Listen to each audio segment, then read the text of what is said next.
So Heather, I want to turn to you now because based on your sort of global experience, why should we worry about the militarization of domestic law enforcement? Like, what can we learn from the global experience here? Thanks so much for asking that. And I actually want to pick up on what Elizabeth said, because your experience, and also Corey, to a lesser extent yours, are kind of a textbook case of what the international experience tells us the problem is here. And when you have the kind of deep-seated and violent division that we're seeing right now, we're really dependent on a couple of things. We're dependent on national institutions functioning as genuinely national institutions that all members of different polarized groups trust and see as serving their interests, at least minimally. And obviously, the institutions that deploy force are the most critical of those.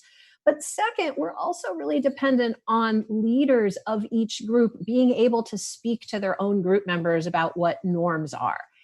And we traditionally, and we still see military and law enforcement figures as leaders, both on a national level and within communities. So when we get to the kind of moment that Elizabeth is describing, where someone who's got as much experience in Homeland Security as she has can't make her voice heard, can't de-radicalize your colleagues, then we've really reached a moment that you see, and in very dire situations in other experiences globally on the path to violence, the moment where the technical term is in-group moderates actually start being shouted down.